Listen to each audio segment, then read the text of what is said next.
Good evening, everybody. It's a pleasure to welcome you here today to this public lecture of the Department of Media and Communications. I'm Sonia Livingstone. I'm a professor in the department. And today we have a lively debate ahead of us. The days of industrial society seem long past, but what is the nature of the so-called information society, and how should it be managed? We feel we live on the cusp of social change as we strive to accommodate each new digital innovation, each shift in our familiar patterns of working, learning, and communicating at all levels, from the intimate to the global. But whose interests are being served? And who is shaping the information society? And what does it mean for the rest of us? Today we're also here to announce and celebrate the publication of a new book, Robin Mansell's Imagining the Internet, published by Oxford University Press. When anyone sets out to write a book, they must imagine their audience. Who might read the book? Who should read the book? Some of us write for the scholars who already agree with us, a fairly easy task. Some of us write for our students, a much more demanding task. Some of us write for everyone and anyone, probably a doomed enterprise. Professor Mansell, however, has chosen an interesting leadership, and one of the most difficult. For she wishes to bring the insights of her own very significant body of scholarship to a multidisciplinary audience of scholars and policymakers, including those who believe that technologies are neutral rather than political in their effects, those who believe the social is just noise obscuring the larger workings of the market or politics, and those who believe that the natural and physical and the social and even human sciences have nothing to say to each other. Can she convince the diverse constituencies currently fascinated by technological innovation that a conversation across disciplines is fruitful, even necessary? This evening, Professor Mansell will examine the significant challenges facing policymakers as they try to balance conflicting interests in the information society. She's going to speak for about 25 minutes, and then we'll hear two short responses from Professors Dutton and Wade. Then we'll have about half an hour of questions for you, today's multidisciplinary audience. And then the Department of Media and Communication is pleased to host a reception and book signing in the foyer just outside this hall. So let me briefly introduce tonight's speakers. Robin Mansell is Professor of New Media and the Internet in the Department of Media and Communication at the LSE. She's trained in several disciplines, including psychology, social psychology, politics, and economics. And her research examines how and why people communicate with each other, and how it makes a difference that their relationships are mediated by the use of information and communication technologies. She has particular expertise in social, political, and economic influences on media and communication policy and regulation, including the governance arrangements being developed for the Internet. A recent president of the International Association for Media and Communication Research, Professor Mansell has chaired a series of significant scientific committees in the UK, Europe, and internationally, and she's produced the landmark handbooks of global media and communication policy, of the Information Society, and the Oxford Handbook of Information and Communication Technologies, the handbooks that have in many ways shaped this field. Our first response will be from Bill Dutton. William Dutton is Professor of Internet Studies at the Oxford Internet Institute at the University of Oxford, where he was the founding director, and he's a professorial fellow of Balliol College. He leads the Oxford eScience project and the Oxford Internet surveys, and is currently working on the concept of a fifth estate enabled by the Internet, the rise of collaborative network organisations, and the diffusion and implications of innovations in e-research. His handbook on Internet studies will be published soon. Professor Robert Wade, who is sitting so you can see the slides, are just there, is Professor of Political Economy and Development at the Department of International Development here at the LSE. He's worked at the Institute of Development Studies in Sussex, the World Bank, MIT's Sloan School, and Brown University. He researches globalization and trends in world poverty, the functioning of multilateral economic organizations, and industrial and technology policies, especially in developing countries, and he's the author of an award-winning book, Governing the Market, Economic Theory and the Role of Government in East Asia's Industrialisation. So it gives me great pleasure now to ask Professor Mansell to, I think you're going to talk from up there, and we look forward to your talk. Thank you. I have some new technology, I'm going to wander around. Good evening, everybody. How do we imagine our social existence in what I would refer to as the age of the internet? I might have said the age of the network society or the digital age. But how do we imagine our social existence in this time of networks? One way that we might imagine our existence is what we've all come to know as the mapping of where we are in space and time. We're here in the new academic building, are we not? Yes. But who else knows you are here? Do you even care who else knows you are here? What social norms, what values are informing our thoughts about whether or not we should live in a more intensely mediated internet environment where our movements are followed? Our thoughts are not followed. Maybe we are able to keep them private. But anything that we express in text or visually today can be monitored and watched.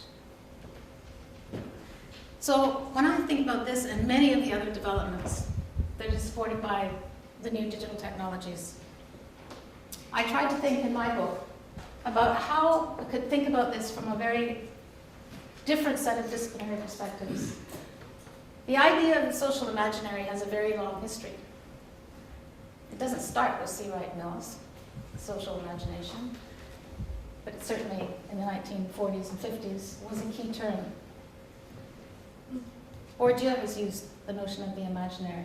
So it has a long history on the left, in a way, and on the right. And I wanted to not take one pathway or the other pathway, as some of you who know me well will understand. So I chose to use the term social imaginaries as it's been developed by the Canadian philosopher Charles Taylor. And when he talks about the imaginary, he talks about how do people imagine their social existence. How do you think about how people fit together with others?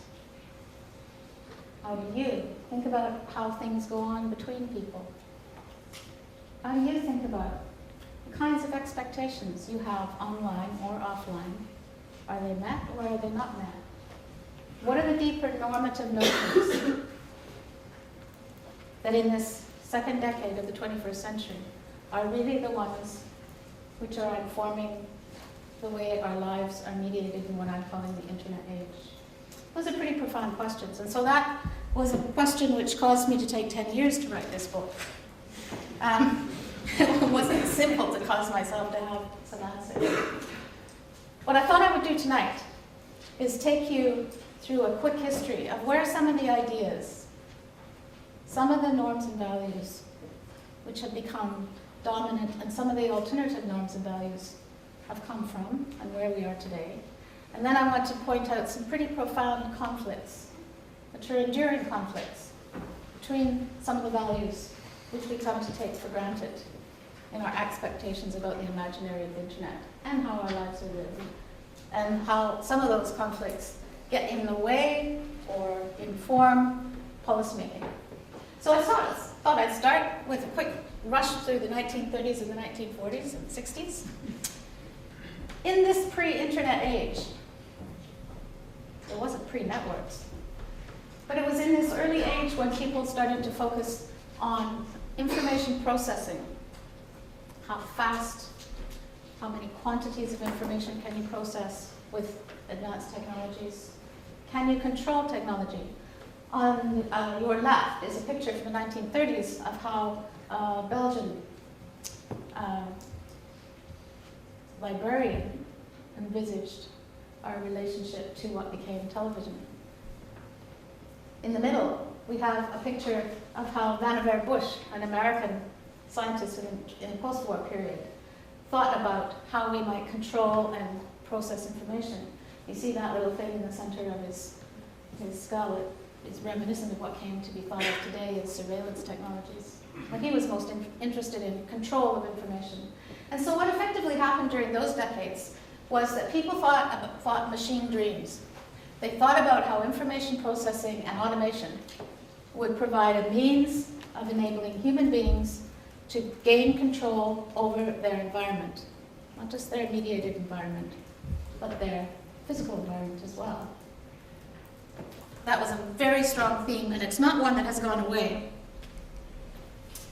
If we fast forward up to the present, where have we arrived? In the bottom right there, well, that's an iconic image of an iPhone or a smartphone. Today, some of the focus when we think about the internet age has shifted substantially towards content. Digital content is everything. We talk about mashups, we talk about a participatory culture, we talk about greater and greater choice, we talk about free content as well as paid content and other ways of producing content.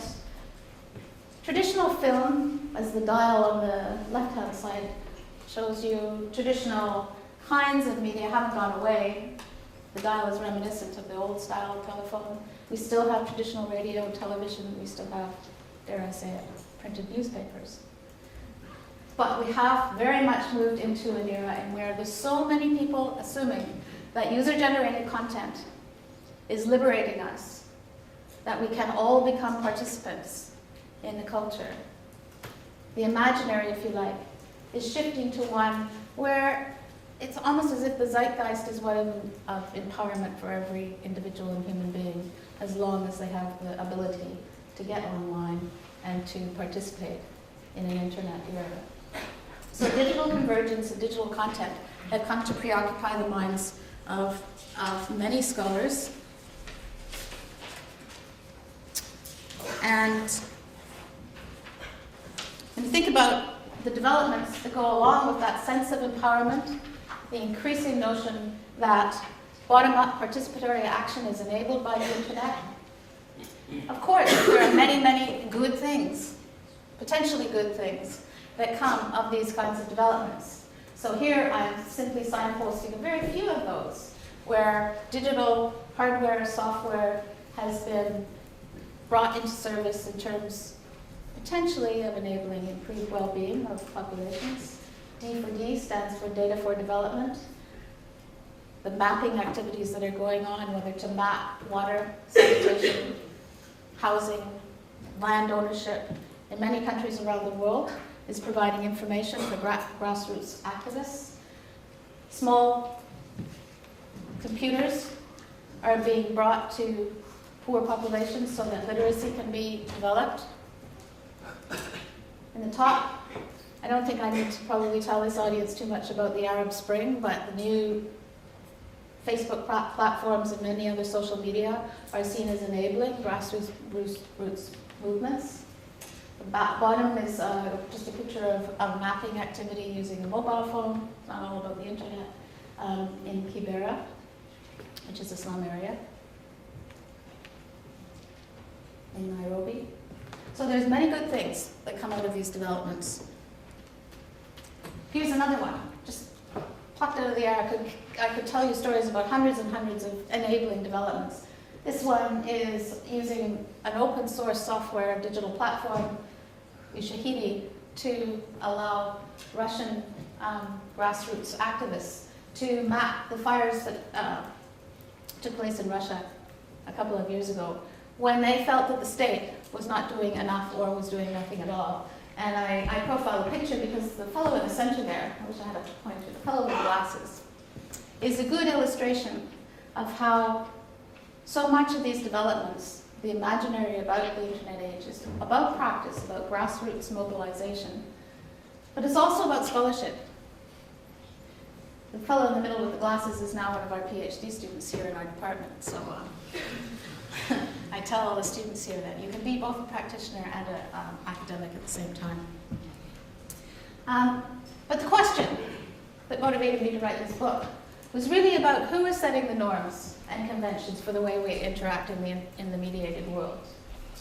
Whose norms count the most now, but also, very importantly, in the future. Just to illustrate the clash of norms that so often takes place in the internet age. In the top you can see a percentage which I think says 65% of music is said to be illegally downloaded. I bet you there's very few people in this audience who haven't illegally downloaded some music files, but I won't ask you to show your hands. At the bottom is a listing from a fairly reputable consultancy company, CDC, of the estimates of piracy of software, digital content. Whose norms will prevail? The ones on the left, or the lowest piracy rates, the ones on the right? Whose norms should prevail? What are the implications for the way that we imagine the production of new, innovative software applications, content, etc.? Who decides? Online sharing and digital piracy is a huge topic in the policy arena. On one hand, you have the British government, just to take an example, passing legislation which would make all people who illegally download content of any kind that is copyrighted into criminals, effectively. On the left, you have some images of those who resist this notion. People who think that because user-generated content is possible, that it should not be subject to enforced copyright, and it should be shareable. And quite often, the debate is presented as one between a David and a Goliath, battle of copyright. Quite often it is seen as one between the copyright industry, the big giants, the movie production houses, etc., and us, as small individual citizens. But it's not so easy as that, because it is the BTs and the TalkTalks of the world, the internet service providers, who are the ones who are really battling with the copyright industry. And the ISPs are not doing it for us as citizens. They're doing it because they're worried about their own commercial viability in the marketplace if everyone is disenfranchised from using the internet. They want to build the traffic and content. And so they will fight on our side if we want to see copyright pushed back.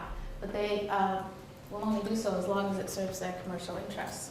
So that's one area where it's not so straightforward as the big guys against the little guys. It's much more complex than that. Another illustration of where we see a lot of the literature will ask questions about, and very legitimate questions, about how friends and Facebook are developing. What are the implications for young people, for the older generations?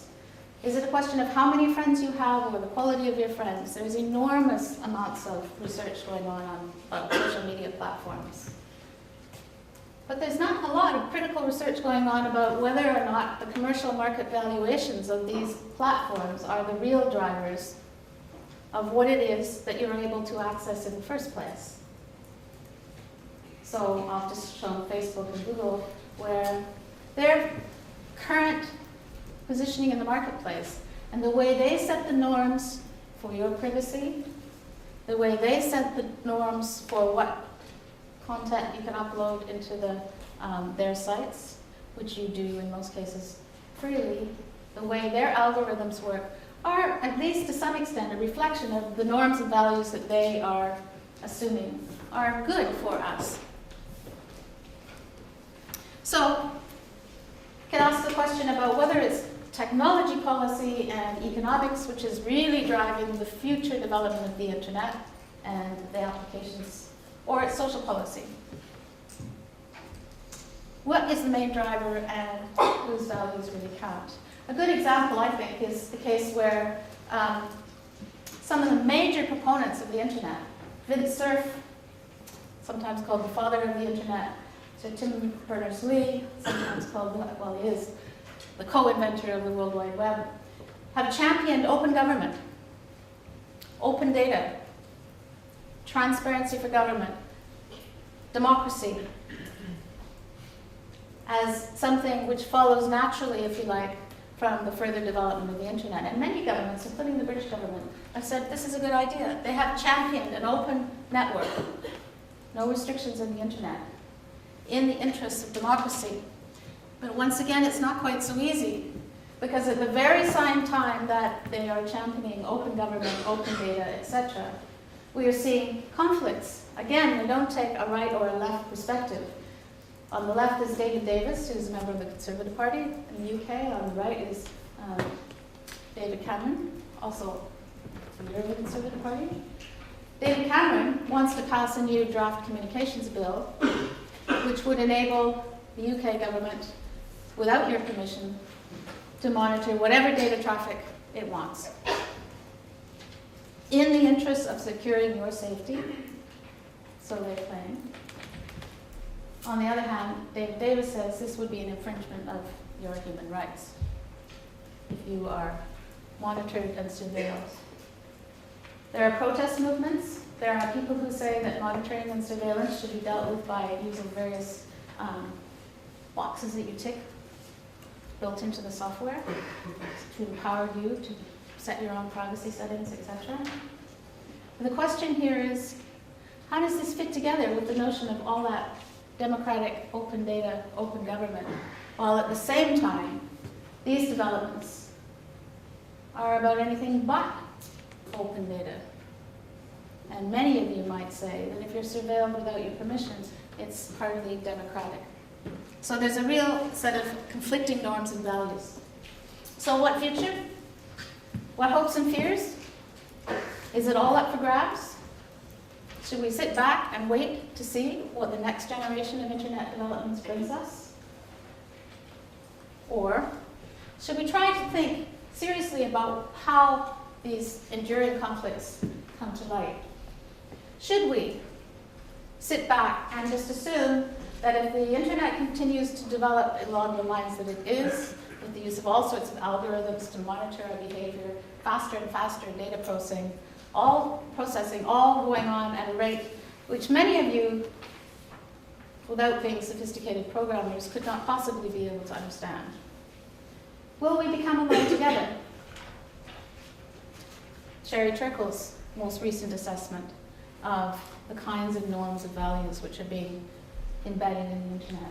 Or will we become so overconnected?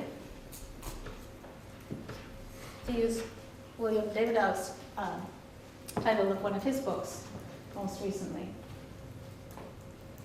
Will we simply adapt to the predominant norms and values in the internet age, or perish? Will we have any choice at all? So in thinking about all of these conflicts, the conflict between safety and security and privacy, and the conflict between the economic interests of those who see information as commercially valuable and want to protect it, and those who see it as basically a free good that should be shared in the interest of all, there's really a dominant set of views which have come to define the norms and values, which are not only in literature, but if you go talking to policymakers, you hear something like this. Digital innovation leads to greater mastery of our environment. We should keep on going. Progressive information. As that happens, choice is maximized. More and more diverse content becomes available. And the reason why this happens is because copyright enforcement gives reasons for people to produce more content.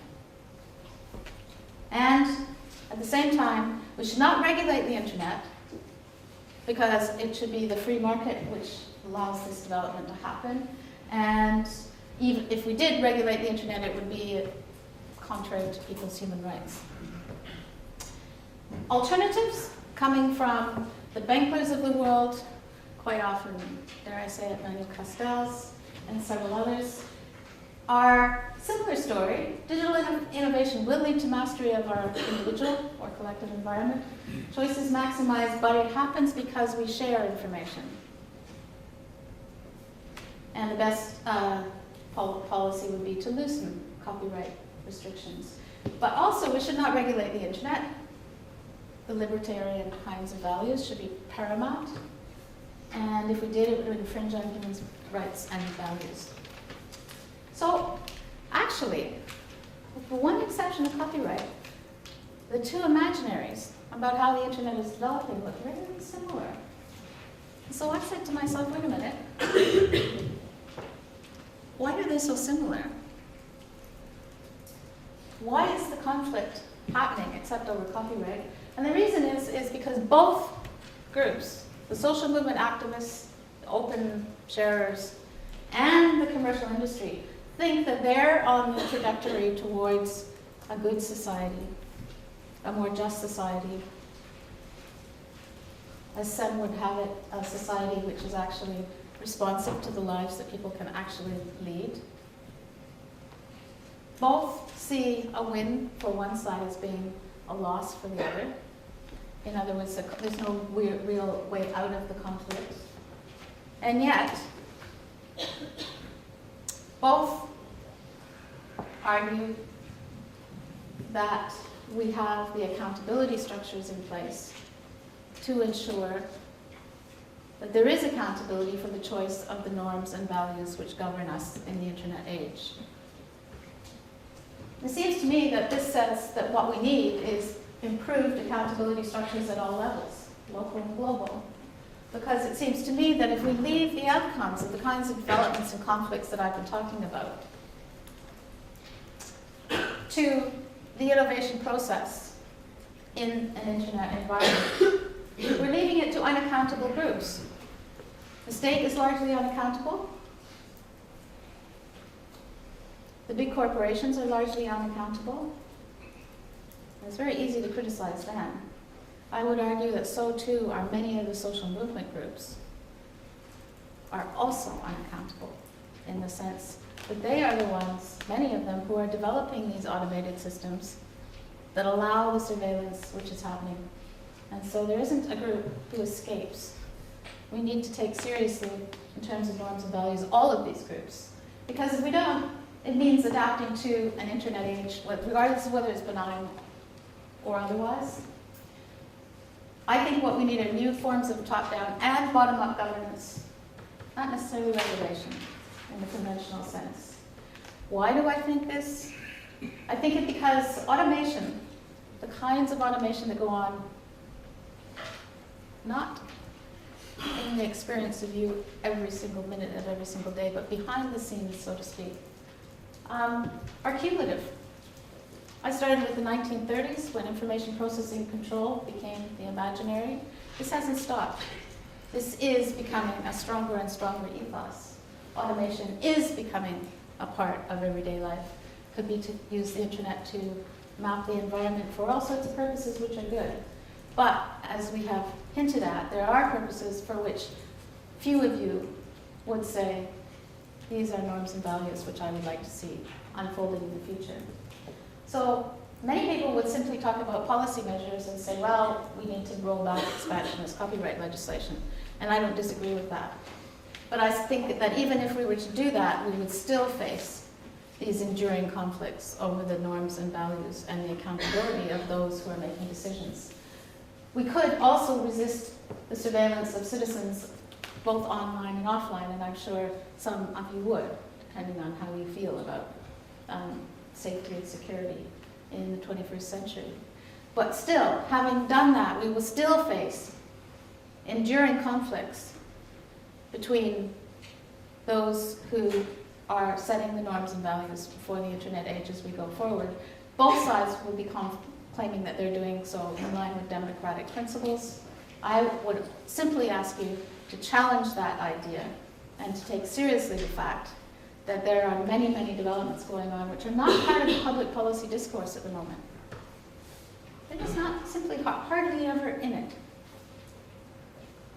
So I would challenge you to think seriously about how to improve accountability in the internet age and to think about how governance arrangements might be created that are more effective than the ones we have today. And I'll stop there. Thank you.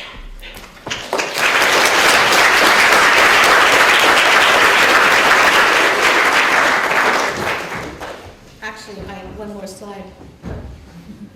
What kind of internet are you imagining now? They'll do come and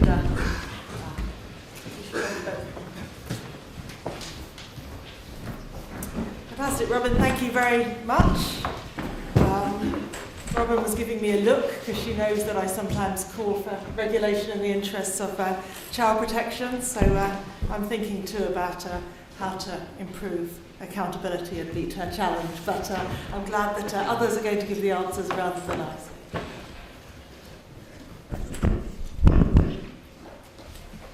Thank you, Sonia, for inviting me. It's an honor to be here, and Robin, thank you for your presentation, and also I want to first of all congratulate you and Oxford University Press on this book. It's absolutely great. It's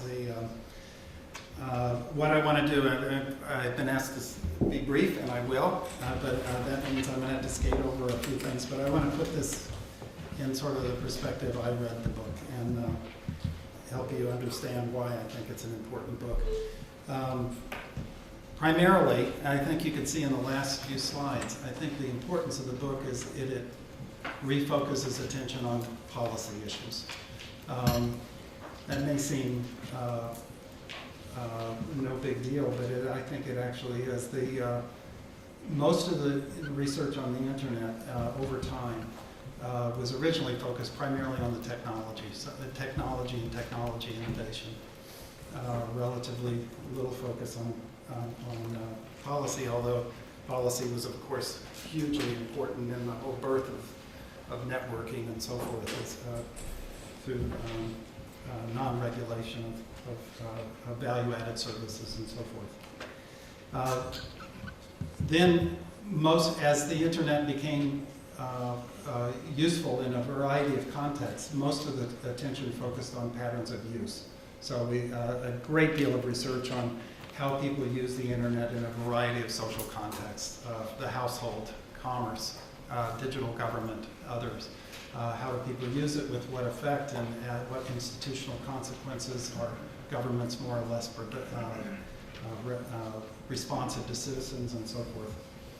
But only now, I think, governance and policy are rising on as a more important focus. Because now, I mean, for a long time, policy was light, and people felt that the internet was a cool innovation, maybe something that might die on its own, something like CB radio or whatever, it'll go away. And now people realize, not at all. This is absolutely becoming a centerpiece of everyday life and work. It is implicated in major developments around the world, and this is too important for policymakers to leave alone. And so there's a whole reconsideration of how policy will deal with the internet and related information and communication technologies. And therefore, I think this book is extremely timely. I mean, it's absolutely at the right time because it gives you sort of a framework for thinking about policy related to the internet. And it also provides some directions, identifying goals.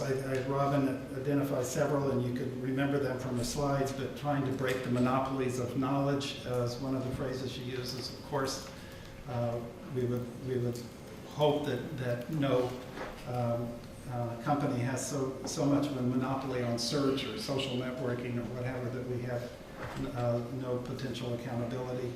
Fostering creativity, like sharing, and of course that is a goal many of us have in trying to undo digital divides. And what she calls augmenting the human mind, which actually talks about some initiatives that deal with intelligent systems and so forth, which also involve increased surveillance capabilities and so forth. So these are all things that I think are useful goals, and so she not only focuses on policy, but gives us some directionality to do that. I think it's interesting, in the good society, the problem is many of us may share views of what a good society would look like, but we differ on how to get there, and we don't know. We debate over what we need to do in order to achieve the goals. And even if we agree on the goals, and we agree on a mechanism, much policy in the communications arena often has unintended consequences that are totally antithetical to what we try to do. So these are contentious areas, not simply because we can't agree on the goals, but because we need to examine what the actual consequences are. I think that there's, first of all, I want to try to both be complimentary, but I also want to help, you've asked me to help kick off debate, and I think there is a tendency for people to think there's a, you know, the evil market versus the positive policy and governance dimensions. And I have no rosy view of policy whatsoever. I actually think, and I'm not just because I'm pro-market, I think that there's all sorts of policy is embedded in everything. It's inherent. There is nothing that is not policy-oriented. The First Amendment is a basic element of public policy. So public policy can be open or closed and so forth. So we need to take issue with the nature of public policy. And we're all inevitably dealing with policy. So I think a realistic perspective is that, well, for example, I mean, you mentioned the Digital Economy Act, and I think, you know, the Digital Economy Act is basically policy that actually supports old business models. So it is supportive of the market, and it's a market-driven sort of aims and objectives. So policy is inevitable, we have to deal with it, and we need to get it right. If we do not get policy right, we'll have actually negative social consequences. We lose some of what we imagine as the good outcomes of the internet. I am not a, you can nudge me if I'm going over time. I am not a rosy picture of the new information society. I don't think you need to have a complete social transformation to have spurred by the internet and new media. But I am very positive about the impact of the internet on empowering networked individuals. I argue in this notion of the fifth estate that Sonia mentioned, that the internet is enabling networked individuals to source their own information and to decide what networks they associate with. And that by being able to join networks online and to be able to source their own information, they have an independent ability to hold other institutions accountable, whether it's in health and medicine or whether it's in government and democracy. Incrementally, that enables a more pluralistic, liberal democratic society. That's why I call them the fifth estate, because I think that they're actually comparable to the press of an earlier era, in the sense that the press, when it had an independent role in relatively liberal democratic societies, the press could hold other institutions more accountable. And that kind of greater pluralistic accountability is an important incremental step towards, and I really like your focus on accountability. I think that is so important. We're not going to talk about the fourth estate and the Livingstone inquiry, but unless people ask.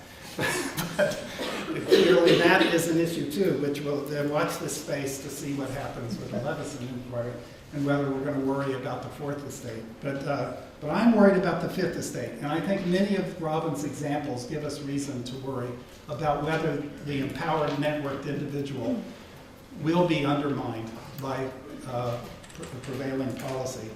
And I'll just briefly touch on some of the examples you raised, Robin, like privacy and online sharing. Yeah, the Digital Economy Act does put in mechanisms to find out who's sharing, illegally sharing copyrighted music. This is also mirrored in the SOPA Act in the US, and there have been a number of initiatives aimed at trying to stop illegal file sharing. And even though it is likely to be very responsibly implemented in the UK and elsewhere, if it is, it nevertheless puts the intermediaries, ISPs, in the business of tracking what users do, and government in the business of using intermediaries to track what users do. And I think that inevitably all of those mechanisms have the potential for a real chilling effect on the role of the internet as a empowering technology. Also, in terms of security and the data communications bill, I agree that this is a serious concern as well, because again, it places the internet service providers as intermediaries in the role of retaining data about what people do online, where they go online, where they search, who they email, so forth, and retaining that for extended periods of time. It's opposed by a lot of people, and it's very similar to Canada's Protecting Children from Online Predators Act, which was very similar in the sense that, we have to protect children from predators, and therefore we have to watch what everybody does online and so forth, and you're either with us or the predators, and most Canadians said we're with the predators.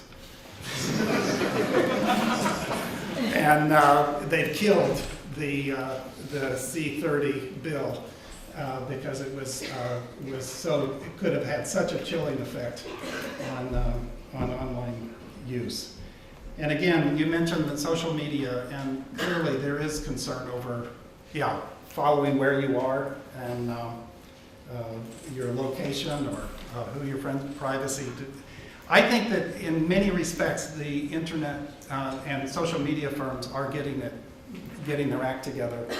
There is enough competition, and Google Plus and Facebook and so forth have really moved very fast in revising their policies on enabling people to determine the privacy settings of their data and so forth.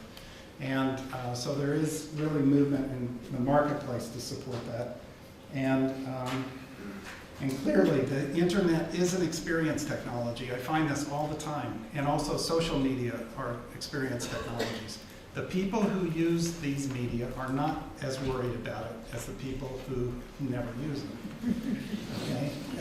And I want my location tracked because I want to find my daughter every once in a while and find out where she is, and we agree and we both accept it, and okay, I know where you are.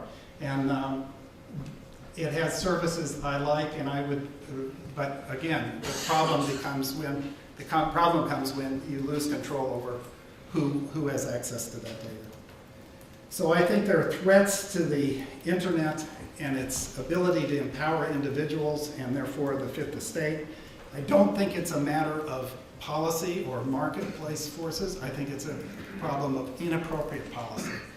And I think to put it as simply as possible, I think that around the world, too many governments are taking a simple view of intermediaries like ISPs and search companies as broadcasters. Okay? They have no paradigm by which to regulate the internet. And so one simplistic paradigm is that we will ask them to watch. They will be like the broadcaster in controlling what people watch and blocking content, ensuring that all the content is safe for children and everyone else. But that is just an inappropriate model. It does not fit the internet, and I think we have to keep at the fact of trying to. This is the key challenge for academia, I think, is to bring in appropriate models for regulating the internet and new media that are not so simplistic as thinking of this as a broadcasting model where you can finger intermediaries to play the role of broadcasters in this new media environment. It will not work with, 60 hours of video uploaded every minute. It's absolutely impossible. So anyway, that's why there's got to be a priority on public policy and regulation, and that's why this book is important and timely, because that's exactly what we should be debating and talking about right now. So, Greg. I'm going to start with the opposition between the two imaginaries that Robin set out. In fact, I'm so much of an outsider that I don't even like the word imaginaries. I would prefer to use image or vision, except on the word vision I hesitate because I remember Helmut Schmidt's dismissive remark, people who have visions should see a doctor. But in any case, Robin sets out these two imaginaries and shows them to be, that the proponents of each regard them as mutually exclusive. And so she talks of circular debates that go round and round and round between the champions of each. And what struck me reading the book was how much these have in common, which is wrong, at least probably wrong. And I'm going to talk about some of these things, which point, for me, some of these things that I think they get wrong, point to me to some of the downsides of the internet, that the internet champions tend to kind of go light on or overlook. But actually I want to begin with just a question which comes out of an interest in economic growth. Both of the imaginaries presume that the ICT revolution, which started in the 1960s, is still unfolding and will go on unfolding and generating a great impetus to further economic growth. They point to things like big improvements in flash memory, in sensors, in software algorithms which can handle huge data sets, and the combination of these three things, the flash memory, the sensors, and these new algorithms, greatly improve the ability of machines to learn, and therefore the presumption is assist human decision making. And the recent case in point is the ability of IBM's supercomputer named Watson, after the founder of IBM, to beat human contestants in the game of Jeopardy. And so you find that if you look at fields like artificial intelligence, robotics, data analysis, forecasting, marketing, these fields are buzzing with the prospect of the application of these innovations. And not just these fields, also going sideways into automobiles. The prospect of the driverless car comes into view. In the military field, military battlefield drones are becoming super efficient and replacing human beings on the battlefield, and so on. Much excitement. Also, new internet platforms leading to the phenomenal growth of e-commerce. The estimate is that e-commerce presently accounts for only 6% of US retail sales, but this is expected to go to 20% by the end of this decade, and by 50% by the end of the next decade. And this is all said to be great in terms of the good society, which is defined as the society which maximizes the scope for individual choice, which is called empowering individuals. I'm very suspicious. I presented the view of the champions of ICTs, who forecast a continual rollout of these new internet-based technologies, and therefore future economic growth coming on the back of this rollout. But other analysts who come from outside the ICT field consider that the productivity gains from ICTs were mostly played out by the mid to the late 1990s, and they point to the fact that today investors, like companies with lots of cash, are not clustering on particular ICT innovations, and that they're kind of scattered all over the place. There's no one new best thing that is on the horizon. Robert Gordon, you may have seen Martin Wolf writing about Robert Gordon's paper in the Financial Times a few days ago. Robert Gordon, who's an expert in productivity, points to big obstacles to continued productivity growth in the US and in Europe, the things like the end of the demographic dividend, the end of the baby boomers, that includes me, and the end of women coming into the labor force, the leveling out of educational attainment, high public and private debts. All these things together, according to Gordon, are constraining the growth of demand, and this will constrain the growth of the rollout of new ICT innovations. Well, these are two rather different scenarios for the future of ICTs, and I don't know how to reconcile these scenarios, but I think that there is an interesting debate to have. But my impression reading Robin's book is that the champions on both sides of these imaginaries really don't even address the question.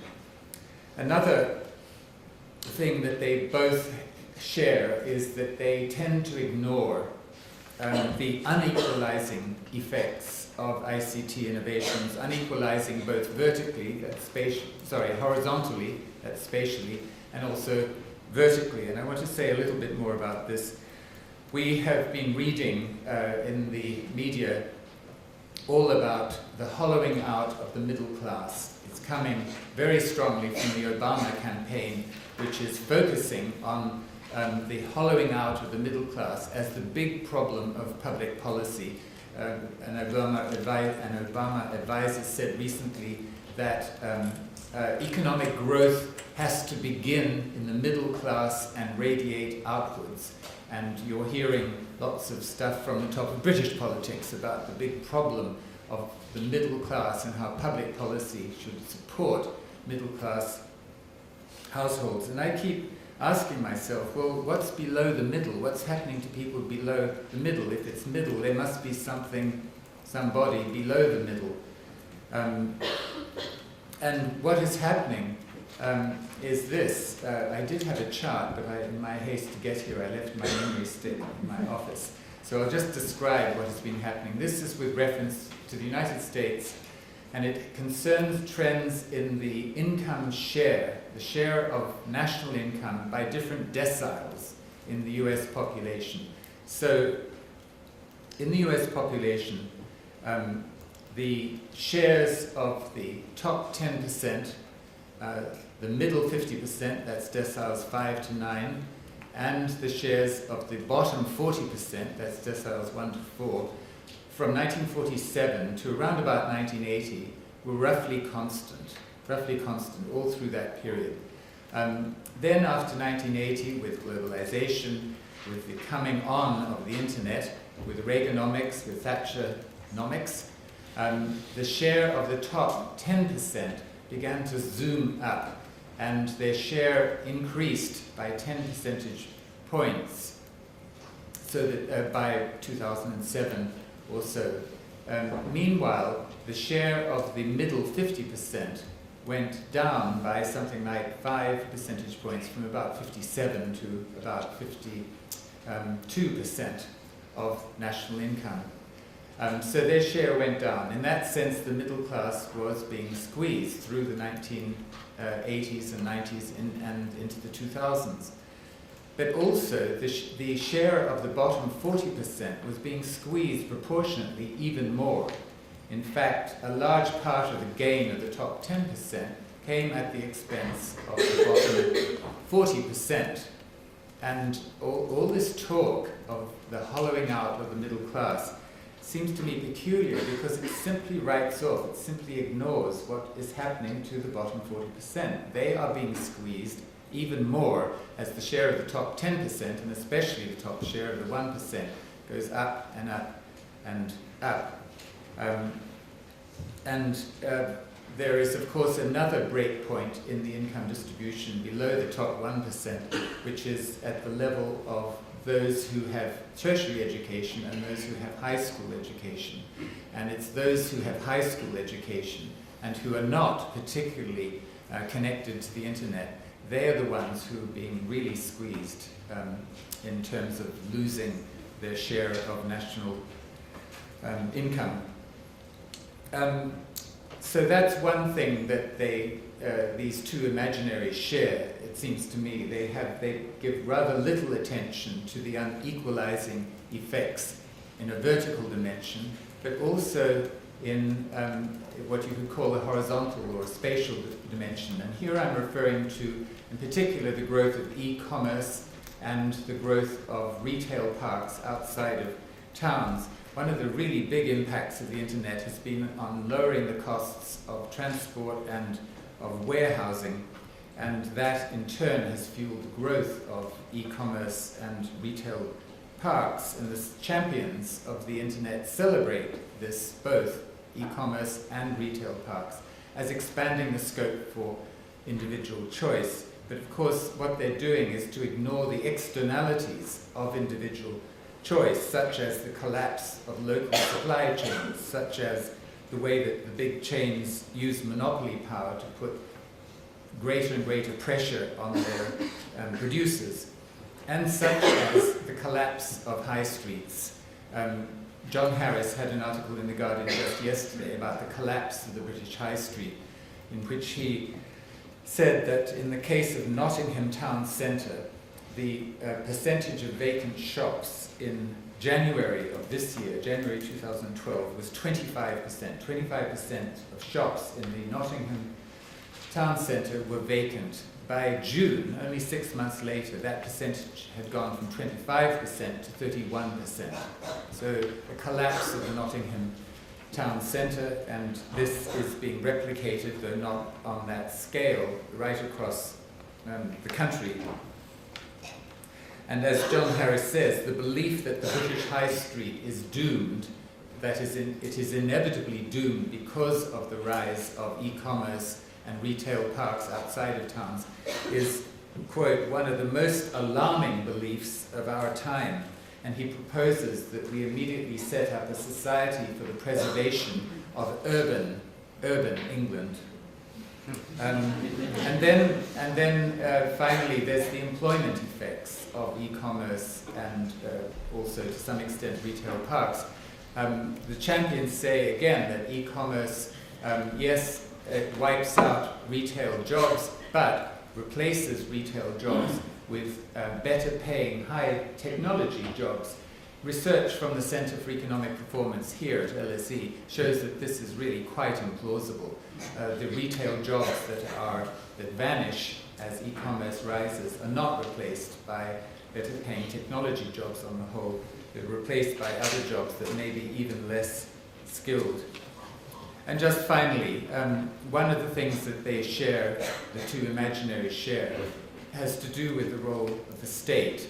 There's a very clear presumption on both sides that the state should have no role in directing the evolution of the communication system. And I think that this is just wildly unrealistic. Historically, these technologies have come on stream in large part because of public funding, public research and development. The internet is one example, but there are many more. Today in the United States, many agencies, public agencies, are steering the direction of internet technologies, ICT technologies more broadly, in domains of interest to them. The CIA, for example, has a venture capital fund which it is using to get private firms to innovate in ICTs in areas of direct interest to the CIA. And in general, what we're seeing right now is that investors, companies with cash to invest, are pulling back from high-risk, high-reward investments towards the origin, that is, towards low-risk, low-return investments.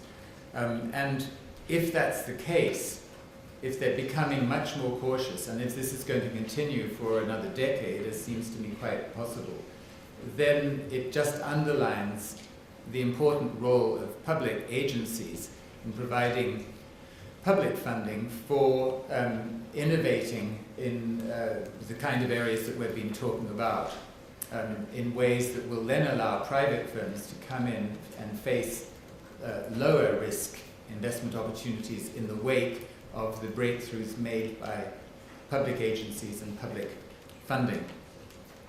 In any case, as I said, now for something completely different. We haven't talked about all the accountability and the privacy issues that the others have talked about, but we can open it up now. Thank you.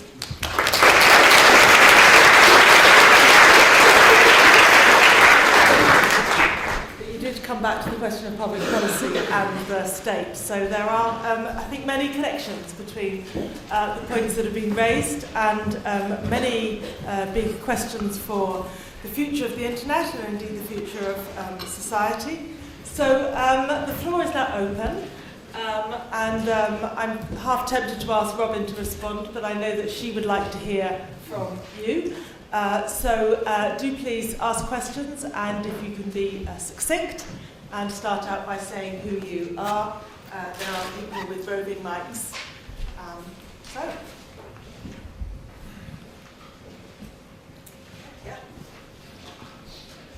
Hi, I'm Lewis Boquall, a master's student in operational research.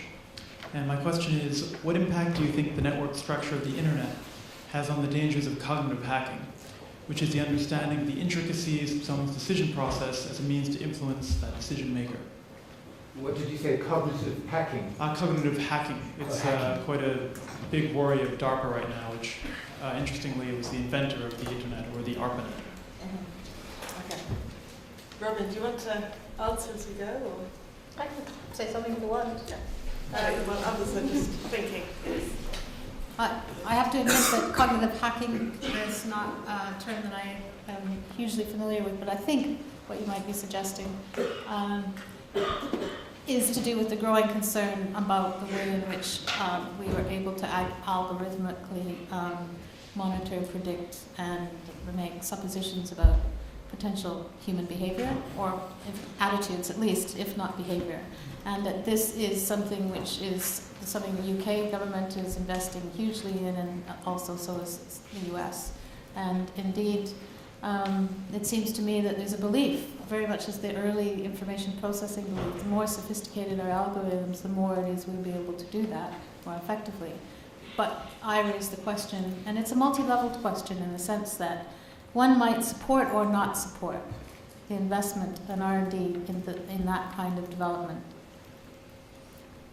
But that doesn't mean that you necessarily support what it might be applied for. And I suppose the analogy is you can support research and development in almost anything. Years ago it was the atomic bomb. Nobody thought that it was going to have the consequences it had. So what I am trying to raise is people's awareness of the real consequences for human beings and the way they experience their lives, at the same time as we ask questions about the immediacy of investment trajectories. And that would apply as much to what Robert was saying about whether or not we support e-commerce of this kind or that kind. We may well, in one local sense. But I'm asking the bigger question about what are the norms and values which really should in the sense of what I would wish, or collectively we might reach a consensus about, which govern whether or not DARPA should be allowed to come along and actually implement these systems, and whether or not they do it transparently or not. So, was a question there, I think? Oh, and all right, so two in the centre here.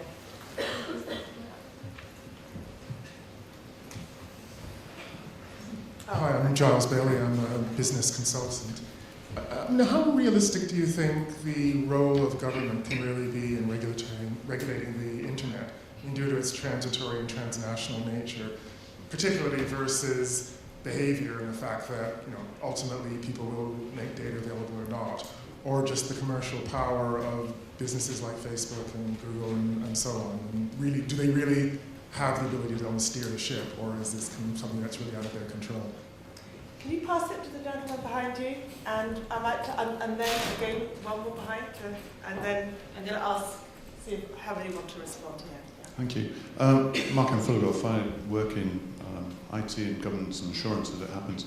Rather than ask a question, if you don't mind, if I can make a couple of brief observations and ask you to respond, because the subject area you're covering is very broad, and in a sense you're all right, but in some areas perhaps you're all wrong as well. So I think that one of the issues is around the complexity.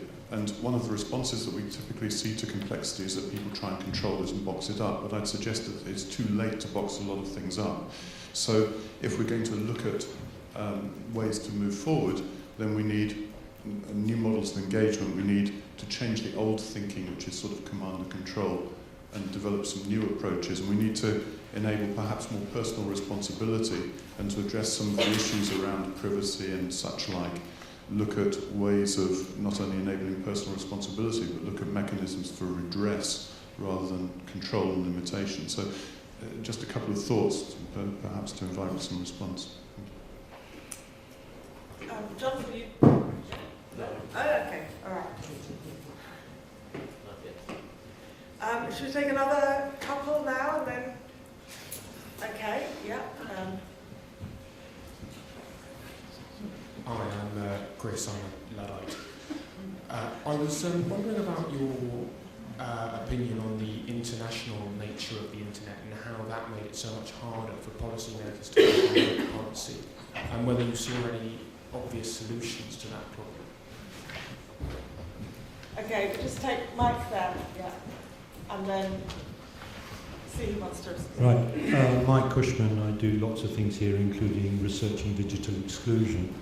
What I'm interested in is, if we're talking about what we imagine, it's how we imagine a digitalised polity, which is much wider than the questions that Robin got us to, which are important about IPR and about surveillance in the digital age. We have to imagine how we see democratic process is both expanded and undermined by digital communication. There are both opportunities and threats here. And how we imagine a digitalised social life, how face-to-face communities are the same as and different from digitalised communities, and how each of them support or don't support collective action by the 40% or wider that Robert was talking about, against those people who contain much more power within current society. You know, I don't want to say something. I thought I can respond. I don't want to monopolise. Bill, do you want to jump in? Well, I'd be happy to deal. There are a couple of questions about, because the international nature of the internet can, what can be done by the national governments. The flip side of that was, can governments really have an influence on the internet because it is so international? I think this is extremely worrying because I think governments are trying to nationalize the internet, essentially. So this is a basic theme of a lot of developments around the world. And yes, national governments can have major impacts on the internet.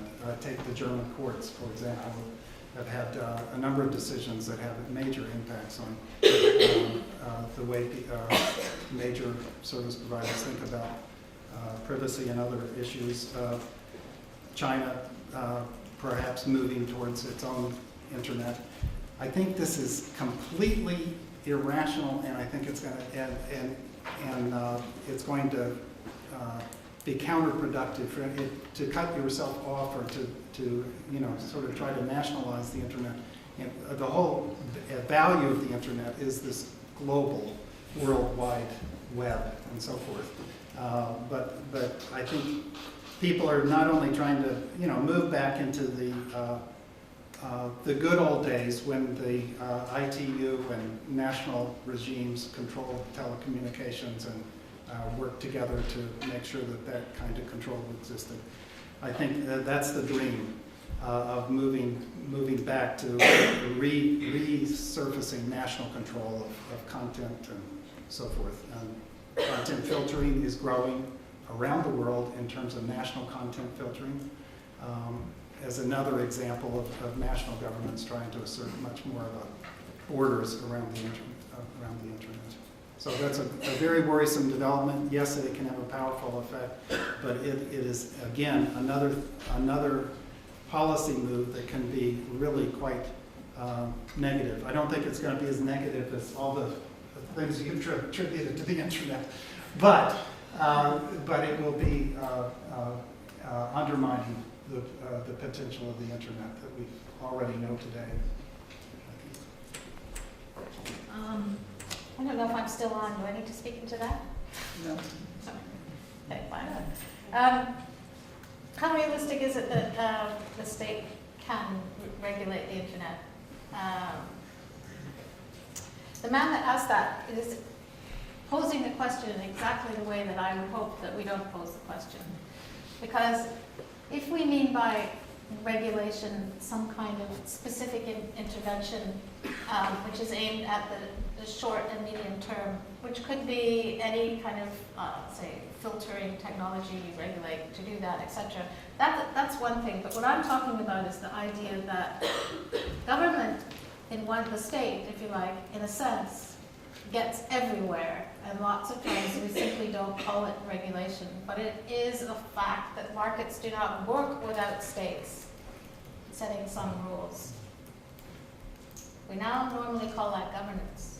But the state is not neutral, and therefore we should be concerned about how those rules, legislation, whatever they're putting in place, which inflect in one way or another the choices that are made by developers of either content or what we call the internet, are actually imbued with certain values which privilege certain groups.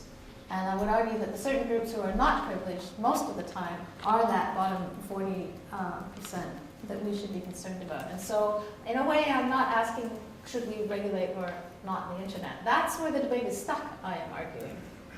If we move away from those parameters of the debate, we enter into a space which has some more problematic answers, which brings me to the question that was asked about complexity. I didn't talk about what I see as a paradox of complexity in the evolving system, but it's a very core theme in the book.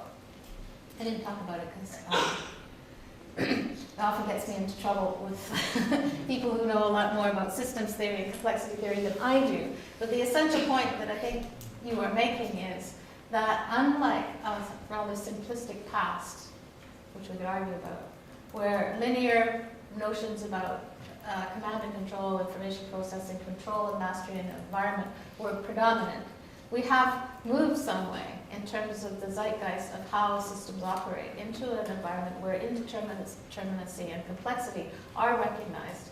I would argue they've always been there.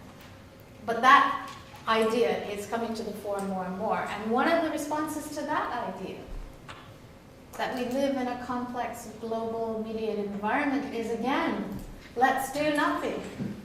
Because if we intervene through regulation or policy or whatever you want to call it, the system is so indeterminate that we will have unexpected outcomes.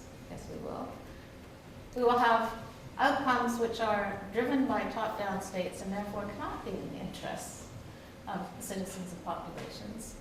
And so therefore, whether you're a libertarian who believes in an unregulated internet or you are a top-down authoritarian state, you're being told constantly by the developers and the designers of the very system that we are coming to take for granted, that if we just let it unfold, the chances are that it'll be all right on the night.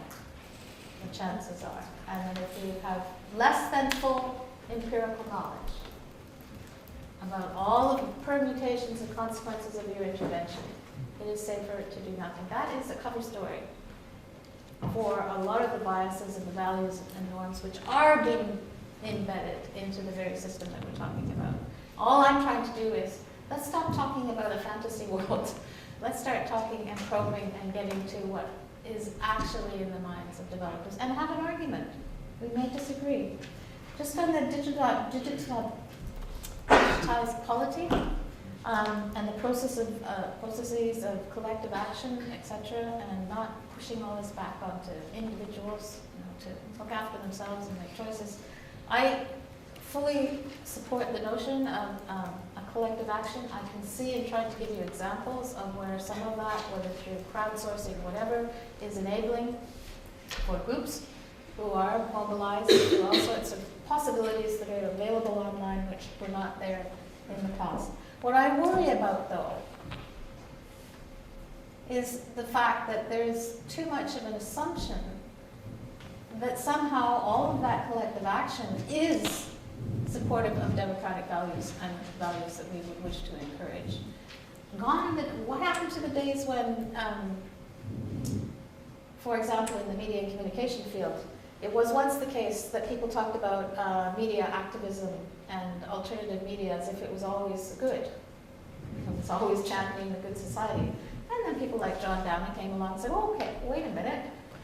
Alternative media, it can be championing values which he at least, and I certainly wouldn't feel very comfortable with. In fact, anti-democratic.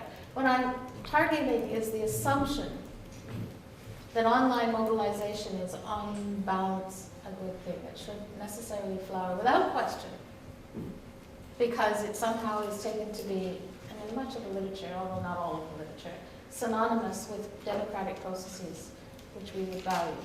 And what I'm saying is, wait a minute.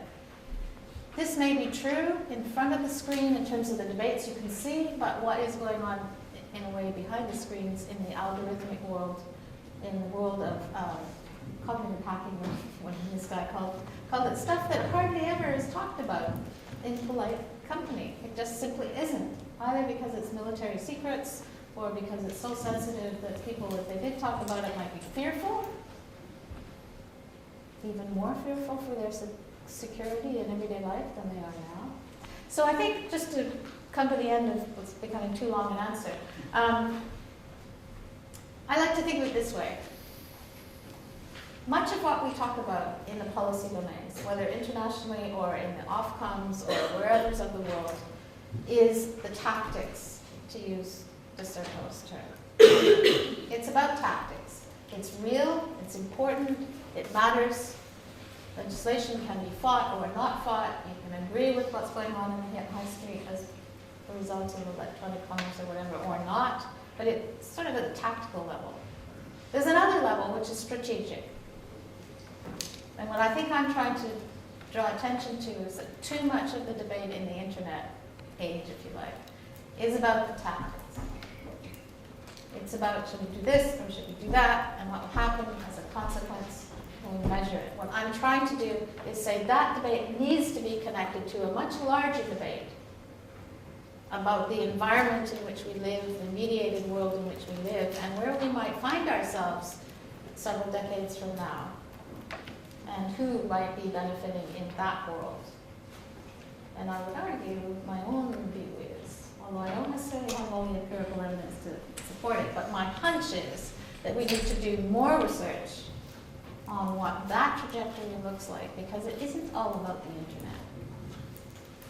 It is all about human beings and the next generation of people.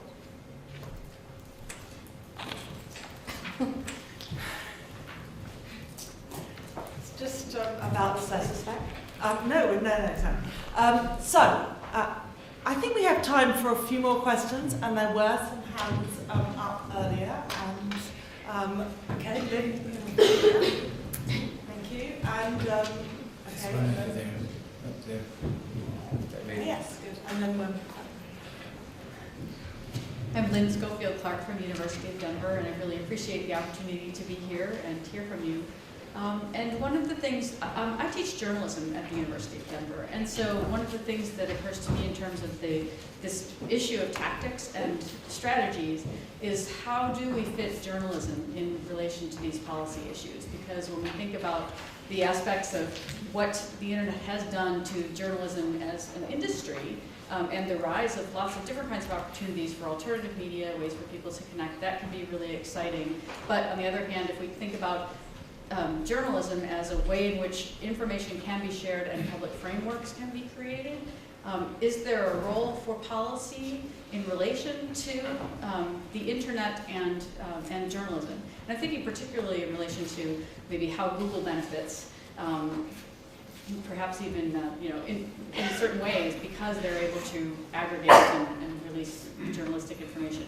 And that seems to be one of those things that is not on the table in U.S. policy discussions, but I'm wondering if that's something that you would have some insight to. thank you.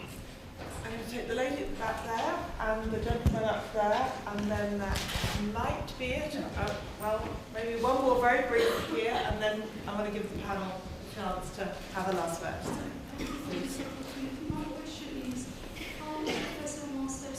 you speak into the mic? Yeah, sees the significance of for societies where perhaps access to knowledge and information, access to literacy are perhaps more important than issues of privacy, copyright, and the values that she has been emphasizing, which might be more topical for Western societies. Are you thinking of a particular part of the world, a particular country? Yes, Armenia. Okay, thank you. My name's Campbell Cowie. I'm Ofcom's Director of Internet Policy. The last part of my day job is actually implementing the Digital Economy Act, and I'm a co-author of the report that Robin had on the slide, and a co-author also of a report on website blocking. And there was a number of comments that I had about the Digital Economy Act that I just wanted to sort of push back on, which is it's actually a lot more complicated than I think has been presented here. The idea that it's old versus new is not quite right. A couple of the biggest supporters of what we are trying to do are Spotify, We7, Netflix. I wouldn't consider them old business models. I would consider them very much new business models. ISPs tracking the use of the consumers, no, they don't. That's not part of what the Digital Economy Act says. In terms of impact on citizens, one of the things, does it criminalise consumers? Actually, one of the interesting things that we got is we received quite a lot of feedback, in particular from the Citizens Advice Bureau, who actually reckoned that the Digital Economy Act provides greater protection for internet users than the pre-existing copyright, the sort of Copyright Design and Patents Act. So actually, I think there's again a bit of a mythology that's grown up around the Digital Economy Act. The position of ISPs is an interesting one. Of course, many of the large ISPs are very significant owners of intellectual property rights themselves, and often go to court to fiercely defend their own intellectual property rights. So I think they're often positioned as somehow being opponents to what the Digital Economy Act is trying to do. In many cases they're not, they're very sympathetic. What they're keen to avoid is a position where they are somehow found to be liable themselves for action. So whilst they may well be sympathetic to action being taken to protect copyright, they themselves are very keen on schemes that avoid them being liable. And I think the liability point is extremely important as you then look forward to whether it's dealing with child protection online or any other form of social policy concern. The ISP's worry is if they accept liability on areas where they genuinely are sympathetic, what else is around the corner that they may well also be found to be liable to deal with? I'm going to ask you to... And I think just one final point, which is just to thank Bill for saying that my implementation would be sensible. The check is in the post. Okay, I'm going to ask the gentleman to be very brief if possible, and then we'll... Ben Hawes from the Intellectual Property Office. Hello, Campbell. Actually, Campbell's said a couple of things that I was going to cover, so I thought I'd just add something else. I mean, I think regulation is often faced by challenges. I mean, we're all faced with challenges of keeping up with change, but I think maybe there are particular challenges from exponential change, and that's really at the heart of all this. So I wonder if any of the panel want to comment on how regulation should deal with regulating something that is so much a moving target. You like the questions, Bill. Okay, I'm going to come to Robin last, I think. So, Robert, do you want to... Just a quick comment on the question about journalism. I certainly think that there is no future for quality journalism, as distinct from tabloid journalism, in the form of public companies aiming at maximizing profits. There is no future. The Guardian has stood out because it is in the form of a trust, and the publication of The Guardian is subsidized from other parts of the trust. If you have a cash cow, then that may be a viable model. But remember, The Guardian was the most read newspaper, The Guardian Online, in Britain, and the third most last year, and the third most read in the world. That may be the English-speaking world, but anyway, in either the whole world or the English-speaking world. And it lost £73 million last year. So we have to find another form of corporate organisation for the supply quality journalism. And it seems to me one of the great big questions facing the society that is being actually very little addressed, to my knowledge. One of the greatest things somebody told me at Oxford once was I was worried about whether we're going too fast on something, and he said, Bill, at Oxford, don't worry, you can never go too fast because we have all sorts of ways of slowing things down. And I think in the communication policy world and in the internet as well, I would not worry about moving too quickly. A lot of things are slowing things down all the time, and but I think, you know, really these questions, you haven't asked one easy question at all. But on the journalism issue, I think it is hugely important that we think about new business models that can support high quality mediated journalism. And I think right now, actually, there is a really healthy, I think, ecology of social media, the internet, and journalism that are really supporting one another in a variety of ways. But in the longer term, a viable business model that will support high quality journalism is it's not clear what that is. And so that's another real challenge for academic research and thinking. And I really take the point about, we really have skated over a lot of issues about the Digital Economy Act and other things. We're rushed, but I invite all of you to read in detail the Data Communications Bill front to back, and also the Digital Economy Act, and it's very important that these policy issues are really looked at and debated very carefully. I would say, in response, thank you for, it's really great to see people who are really in the business of working on these policies around today. I'm not worried about the ISPs. They are not, when I say we protect the internet, I'm not worried about the ISPs or the search engines. I'm worried about the user of the internet. And if the ISPs are on one side or another, I'm worried about whether they are, what data they're collecting about users, who gets access to that, and whether they are given, under what legitimacy do they have of sharing that information with whom. And I think we have to decide all those issues in terms of the user and ability, the feeling that a person using the internet can go where they want, ask what they want, and without any fear of retribution. That is absolutely essential. And some level of anonymity, some level of lack of fear of attribution for a free society. But that goes to the hacking.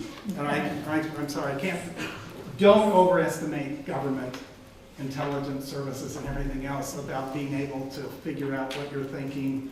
And then we're all in communications and media. We know we can't even if we know what somebody's thinking, we can't influence their decisions. But it's very difficult.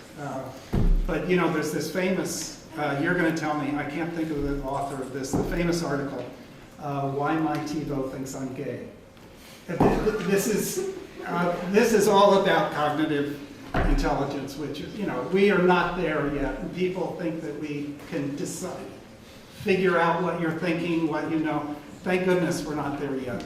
That's the most Orwellian future. But, so we're going to have faith and incompetence. Okay, that's the core of the desperate, I think. But Robin, I'm going to give the last word, and there were quite a number of questions. So let me be quick. I can't possibly do justice to all of them. I did want to say to the woman who asked about access to knowledge.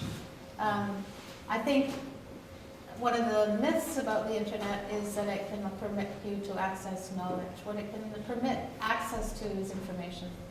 If you do not couple that information with a rich local capacity for integrating that with local knowledge, you might have well not had access. So I'm talking about the balance between the excitement about bringing networks and access to information into poor communities, local communities, wherever. I'm not going to say what that balance should be for you if you're from there, but I will say that all of the most of the policy assumes that somehow everything on the ground locally will come right as long as you get access to this local pool of knowledge, and I would really question that. To the gentleman from Oxfam, I guess I would like to just say a couple of things. First of all, at the level of who is protecting whom with the new legislation, there's a new article published, I don't remember the journal, but it's a 2012 article by Waldvogel, who is one of the people who writes extensively about copyright. And his empirical data begins to suggest, at least, that it's not the big, it is the big majors who are being hit by copyright infringement, and it is them who want to curtail it through various measures.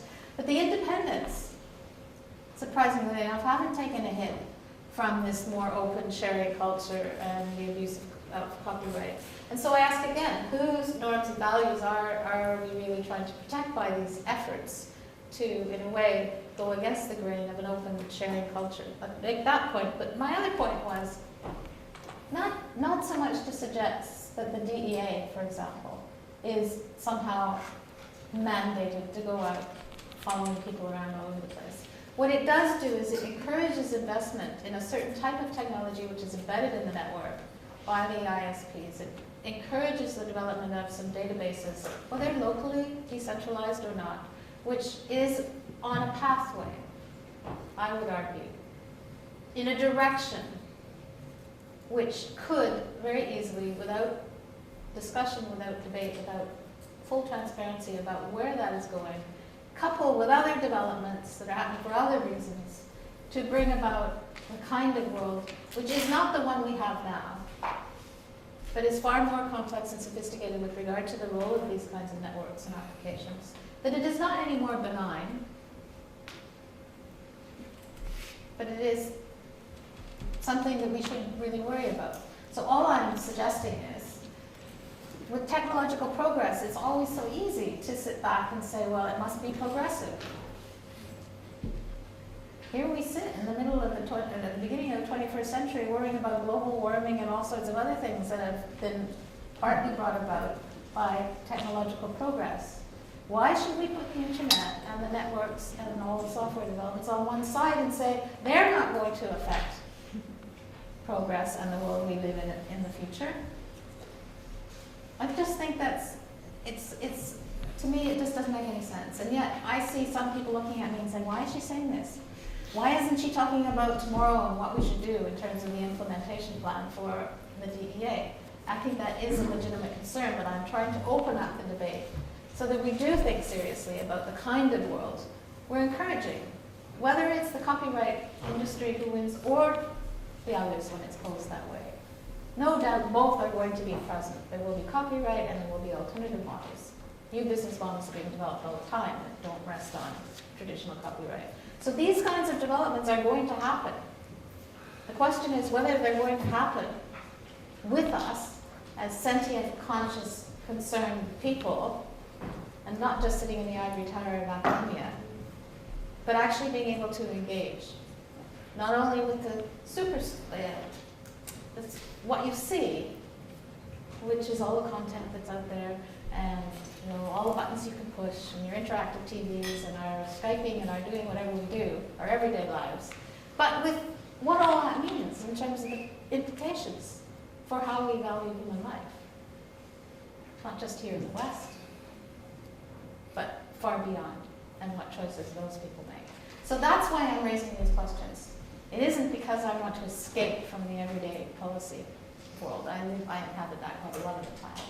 What I'm saying is you can inhabit that and lose sight of the fact that, in a way, as Roger Silverstone, who founded our department, so of course, would have said, mediation is the environment in which we live. The internet has become so core that it's almost taken for granted by so many people, except those who don't have easy access. But for those who do, It's receding into the narrative, the social imaginary of everyday life, informing our expectations. And all I'm asking us to do is to say, hold on a minute. If we're like this now, where are we going? So, thank you.